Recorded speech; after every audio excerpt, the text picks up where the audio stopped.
Principal fornecedora do Brasil, a Rússia, anunciou a suspensão das exportações de fertilizantes para o Brasil. E para falar sobre os impactos que essa medida pode trazer e o que será feito, vamos conversar agora com a ministra da Agricultura, Tereza Cristina. Já está com a gente ao vivo aqui. Obrigado, ministra, pela presença, pela entrevista. Boa noite. A gente aqui ainda não ouve a ministra, não sei se é só aqui no estúdio o problema ou se no ar também não está dando problema. Agora? Agora sim, ministra. Vou repetir a saudação então. Boa noite. Muito obrigado, boa noite. É um prazer enorme falar com vocês.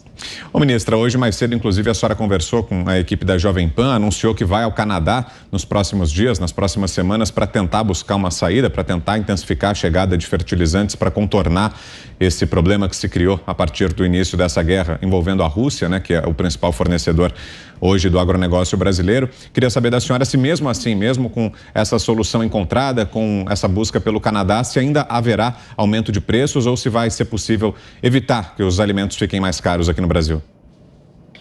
Bom, primeiro dizer assim que a Rússia não foi ela que suspendeu, nem ela nem a Bielorrússia suspenderam as exportações para o Brasil. É que o mercado ele está fora.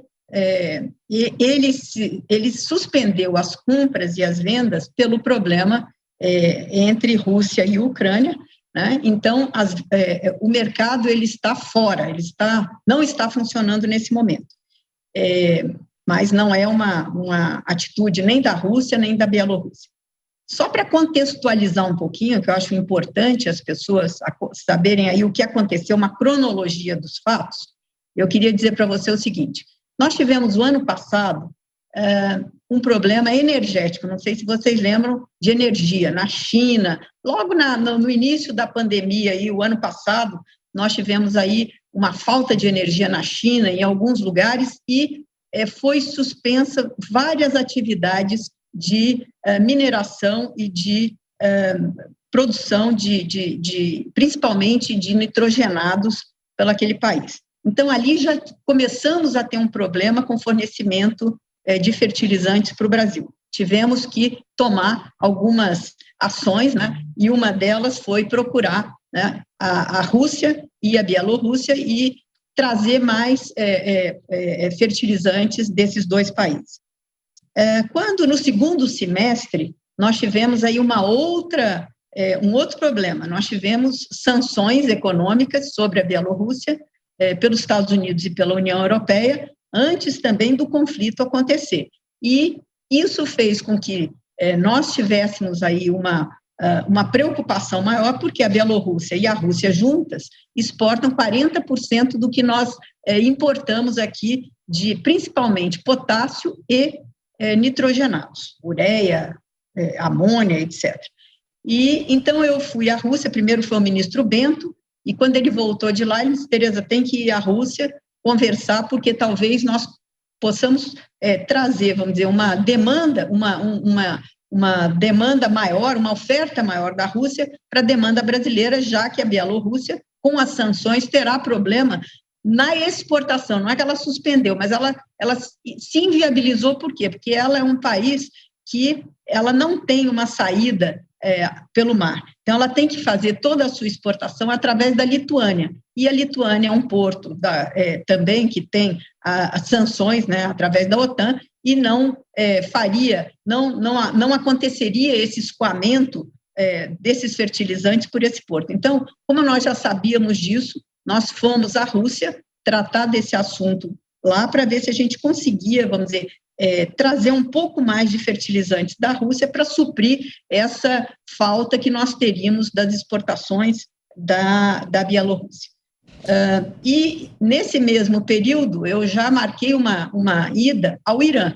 Apesar do Irã também ser um país que tem sanções há mais de 40 anos, né, sanções dos Estados Unidos por causa do problema nuclear, o Irã tem ureia suficiente, vamos dizer, para acomodar, vamos dizer, a falta que essa ureia da Bielorrússia teria para o Brasil. Então, nós fizemos há 2 semanas atrás uma viagem ao Irã, onde conversamos lá com todo o governo iraniano, foram vários empresários, foram bancos, porque nós temos uma dificuldade, né, nos pagamentos que temos que fazer para aquele país, porque é um país sancionado. e voltamos de lá com uma tarefa de resolver esse problema. Quando, então, vem agora o conflito entre Rússia e Ucrânia, que também traz um problema maior para nós agora, porque nós, juntando Bielorrússia e Rússia, nós temos aí 40% do que nós importamos de fertilizantes, desses dois fertilizantes, tanto da ureia, que é mais Rússia, e potássio dos dois países, da Rússia e da Bielorrússia. Então, esse é o cenário que nós temos hoje. Eu já vinha também desde o ano passado, conversando com o Canadá, que é o país maior produtor e exportador de potássio, que é o que nós temos maior necessidade. Nós importamos mais de 96% do que a gente consome no Brasil de potássio, né, de vários países. Então, sendo o Canadá um grande produtor, que também na crise que eu citei lá atrás, de energia, desligou, hibernou, aí eles falam, hibernaram algumas minas de potássio, né? Mas nós começamos uma conversa para aumentar também as nossas importações daquele país. E agora foi marcada esta nossa reunião lá no dia 13 e 14 desse mês. Bom, então nós temos aí um problema hoje, né? Mas nós temos que ter muito cuidado, muita cautela para falar, né? Porque tem muita gente dizendo, mas vai faltar. Nós temos um estoque de passagem de fertilizantes, que as empresas, né? Porque quem compra são as empresas da iniciativa privada, não é o governo. O governo tem o quê? Que ajudar e facilitar essas importações. Agora, a iniciativa privada, e eu tenho conversado quase que diariamente com a Associação Brasileira aí dos produtores de adubo, importadores de adubo, e o que é que eles têm dito? Nós temos um estoque de passagem para chegar na safra de verão. Essa safra que está sendo plantada agora, que é a safrinha, que é onde nós temos um grande volume de milho, né, a maior safra do Brasil de milho acontece agora, ela já está plantada, os fertilizantes já estão nas propriedades, ela já está bem adiantada, não teria um impacto direto sobre ela. Nós podemos vir a ter um impacto, né, que a gente ainda não sabe esse tamanho, porque nós estamos aí coletando essas informações do que tem, o que já está no Brasil, além do que a ANDA nos diz, que já tem aí um estoque até para chegar à safra maior nossa, que é a safra de verão, 22, 23, né, que acontece a partir do final de setembro, né, e ver o que é que nós teremos que repor se essa guerra continuar, se nós tivermos problema, né, e tem algumas soluções, por isso que depois eu quero deixar vocês perguntarem, mas a gente tem algumas ações que podem ser feitas para minimizar o efeito da falta de abastecimento de fertilizantes, né, para a próxima safra do Brasil, que começa em final de setembro, outubro deste ano. Ministra, a pergunta agora é de Augusto Nunes. Boa noite, ministra. Antes de mais nada, parabéns pelo desempenho no cargo. Eu sei que não é um problema, é muito tranquilizador também saber que não se trata de retaliação, né, a suspensão das importações. Eu pergunto o seguinte, eu sei que não é um problema que será resolvido a curto prazo, mas eu pergunto se o Brasil, somadas as reservas que existem, o que existe em reservas indígenas, somadas outras possibilidades, eu pergunto se o Brasil tem condições de, a médio prazo, se tornar autossuficiente na produção de fertilizantes. Augusto, é um prazer falar com você. Aliás, faz tempo que a gente está combinando uma conversa entre nós, finalmente deu certo. Mas vamos ter uma oportunidade aí para falar de outras coisas. Olha, eu acho muito difícil o Brasil se tornar autossuficiente. Isso leva tempo. O Brasil tem uma política equivocada já há muitos anos, aqui não cabe a mim discutir, mas, enfim, o Brasil tomou um caminho de importar fertilizantes e não produzir fertilizantes. E o que aconteceu com isso? Nós ficamos cada vez mais dependentes. Hoje a nossa dependência é em torno aí de 85%, falando aí dos três produtos, das três nitrogênio, NPK, né, nitrogênio, fósforo e potássio. Então, nós temos aí do potássio uma dependência enorme. Nós temos hoje uma mina sendo explorada no Sergipe, e que já tem a sua capacidade muito diminuída, uma outra que pode ser explorada também no Sergipe, mas que é da Petrobras, e ela disse que não tem viabilidade econômica para a sua exploração, né, tem algum problema técnico lá. E nós temos um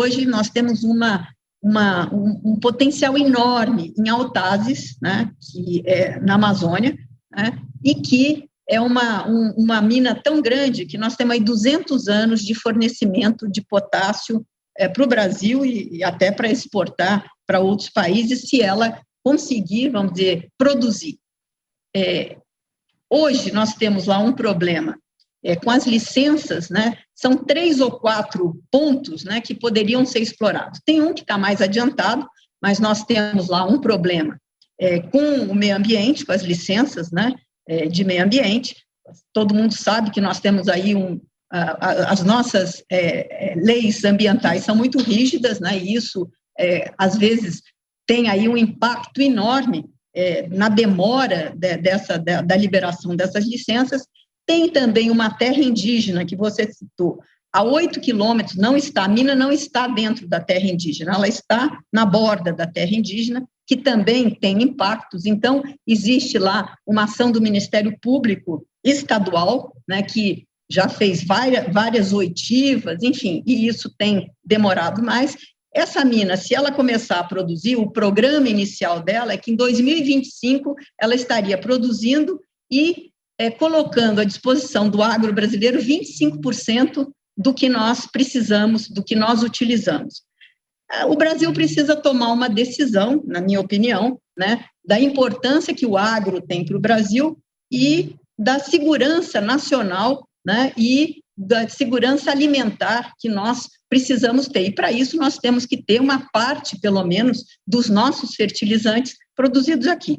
Não é só potássio, nós também temos problema com o fósforo, que nós temos algumas minas que foram exploradas no passado e que foram hibernadas, estão aí paradas, né, e nós precisamos de investimentos. E foi daí, Augusto, que logo que eu cheguei aqui no Ministério e vendo essa dependência do Brasil, eu já sabia disso, mas como agrônoma que sou, como produtora que sou e como deputada que fui também, e sabia dessa dependência, nós tratamos de fazer aqui um grupo de estudos internamente e depois nós conversamos com a Casa Civil, né, para que este governo traçasse uma política nacional de fertilizantes, porque não é possível você ver agora, nesse momento, nós estamos aí falando desse assunto, né, é grave, gravíssimo, mas muita gente nem sabe da existência desse assunto.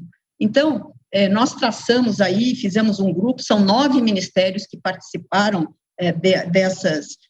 dessa elaboração desse plano, ele está pronto. Agora, não é uma coisa que nós vamos estalar os dedos e vai acontecer. Exige mudança de alguns gargalos, precisa de financiamento, né, para o setor. Nós precisamos de uma série de coisas para que esse plano saia, né, do papel e ele se torne uma realidade. Então, nós vamos levar aí uns 10 anos para poder pôr de pé. Agora, alguém tinha que fazer isso. Isso, no passado, fez-se essa opção de importar. Então, quando tem algum problema lá fora, e com a globalização que existe, né, no mundo, você fica refém. Os Estados Unidos têm 80% da produção própria, importa 20%. A China produz 80% do que consome, importa 20%. E o Brasil, a matriz é justamente ao inverso disso. Nós precisamos importar 80% e temos só 20% internamente. Então, isso precisa ser mudado se o Brasil quiser continuar nesse caminho, né, de ser o celeiro do mundo, de ser grande produtor de grãos, e eu acho que nós temos toda essa vocação, mas nós precisamos fazer essa correção de rumos. Ministra, mais uma pergunta, agora a Ana Paula Henkel. Ana.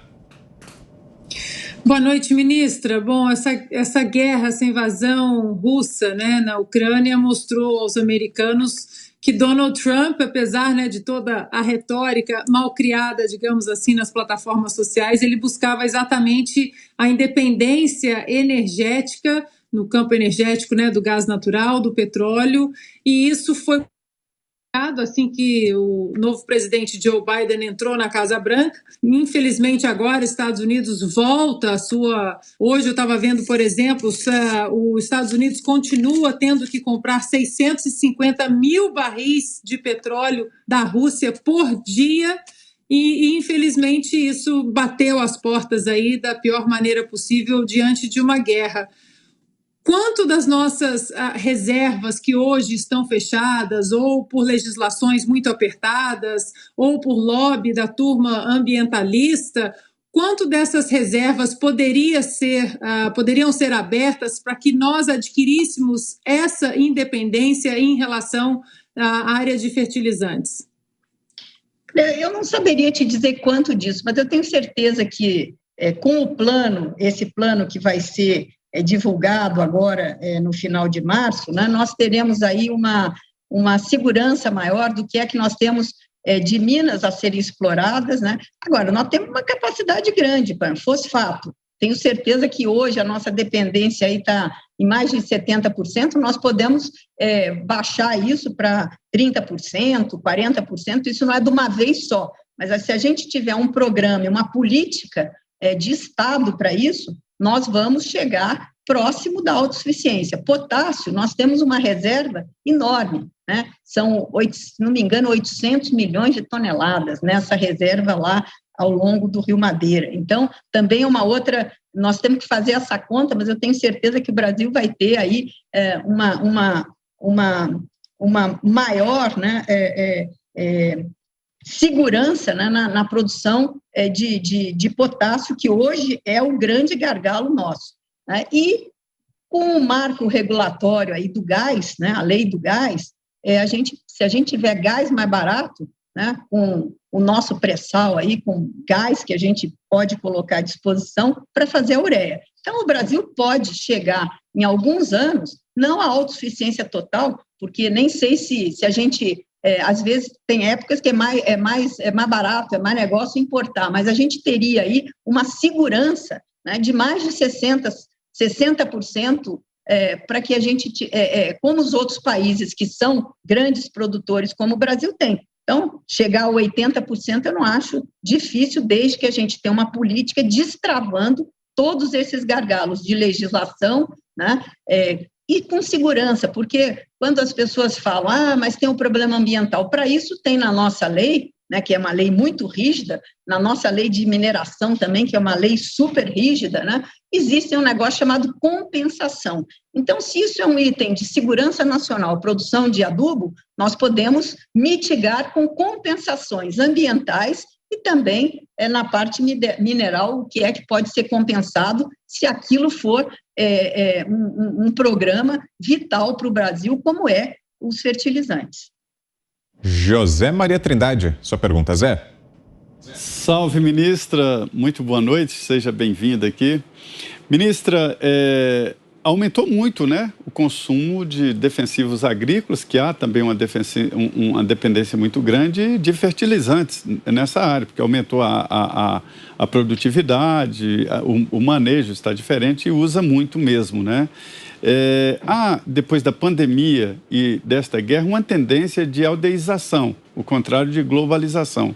Ou seja, é o Brasil correndo atrás de autossuficiência ou dependência mínima e outros países também. Quer dizer, é isso, há essa tendência. E, por outro lado, quanto tempo a senhora acha que há a possibilidade aí de um intervalo até a abertura de novos mercados, que a senhora está anunciando a abertura de novos mercados, né? Quanto tempo o Brasil suporta nessa situação sem prejudicar o agronegócio?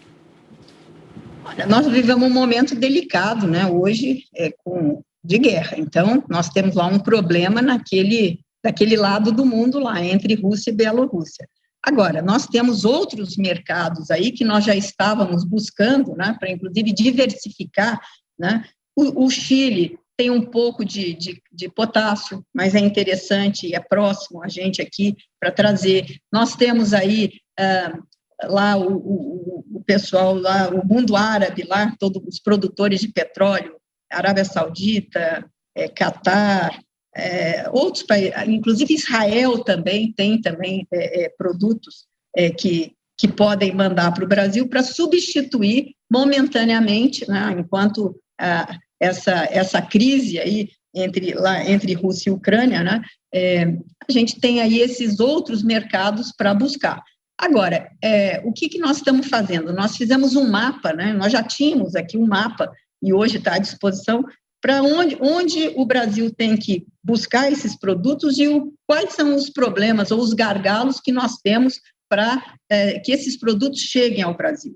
Hoje nós temos um problema de logística, que é sério, porque a hora que esses produtos precisam chegar, o que precisa chegar para a próxima safra, ele chegaria, vamos dizer, de uma maneira mais pausada, né? E agora se chegar isso de uma vez, nós também temos um problema de porto, um problema de logística para colocar esse produto onde ele tem que chegar, que é no Mato Grosso, em Goiás, no Centro-Oeste, no Sudeste, onde está a maior concentração das nossas plantações. Então, nós temos aí muitas coisas que nós estamos aqui discutindo, mapeando e achando aí quais são, enfim, o que é que nós podemos fazer para minimizar, né, esses problemas que virão dessa falta de suprimentos desses dois países que mandam para o Brasil 40%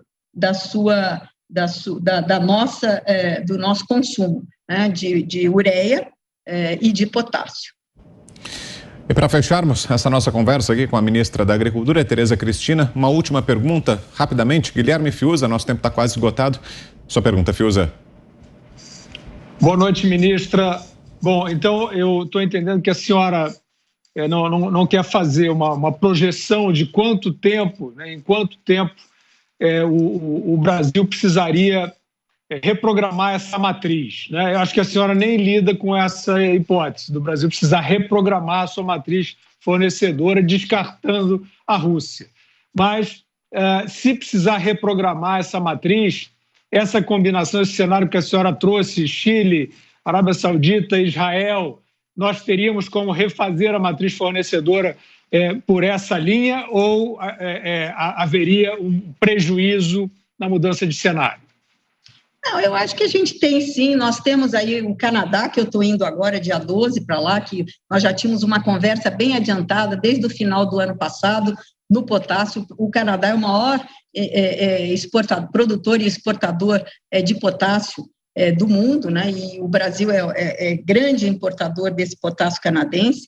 Eles têm algumas minas que na crise energética eles tinham hibernado essas minas e hoje eles estão voltando à produção pela necessidade de fornecimento de potássio não só para o Brasil, mas para outros países do mundo. E eu quero até dar aqui para vocês, nós temos o Marrocos, que é um grande produtor de produtos de fósforo, né, fosfatados, MAP, DAP. Então, a gente tem aí conversado com o mundo todo e é claro que o mercado ele se ajusta. Preços serão mais altos. Essa é uma dificuldade, mas o produtor sabe que, nesse primeiro momento, nós teremos, sim, um aumento no preço desses insumos tão importantes aí para a nossa agricultura. E eu quero dar aqui para vocês, em primeira mão, eu já vinha conversando, o Ministério, né, já vinha conversando, porque com essas sanções à Bielorrússia, o que nós queríamos colocar para a FAO? O fertilizante ele é tão importante quanto o produto, o grão, né? Então, por que você tem aí sanções em cima do fertilizante e não em cima dos grãos? Então, nós conseguimos, hoje eu tive a resposta, na verdade ontem eu tive a resposta que a FAO aceitou fazer essa reunião conosco e isso vai ser colocado para o diretor da FAO, essa reunião acontecerá com todos os países da América Latina, da América do Sul, né, que são importadores, para que a gente coloque para a FAO que essas sanções elas têm que ser equivalentes, né? Então, por que sancionar fertilizantes se não tem sanção em cima dos alimentos, que está correto? Agora, nós queremos também, né, essa paridade aí, ver se a gente consegue, porque aí ficaria muito mais fácil você comprar de outros países, como do Irã, que está sancionado, como da Bielorrússia, como da Rússia e outros países. Então, esse mercado de fertilizantes poderia acontecer de maneira mais fluida e não atrapalhar a produção mundial de alimentos, que é uma coisa muito séria. Nós já temos aí um problema da Ucrânia, que deve ter a sua produção diminuída, porque eles têm lá uma janela, porque como o inverno deles é muito rigoroso, a janela deles de produção é muito pequena. Então, eles agora vão colher o trigo e imediatamente eles têm que plantar o milho, a cevada, o girassol, e eles são grandes produtores desses grãos, e isso com certeza vai afetar o mercado mundial aí desses produtos. Haja visto hoje o trigo, a altura que chegou na Bolsa de Chicago, teve aí um limite de alta, foi a mil e poucos dólares a tonelada. Então, é um outro assunto que também preocupa a todos nós. Perfeito. Então, a ministra da Agricultura, Tereza Cristina, em entrevista exclusiva aqui a Os Pingos nos Is. Muito obrigado mais uma vez, ministra, pela presença. Eu é que agradeço. Eu que agradeço a oportunidade. Muito obrigada.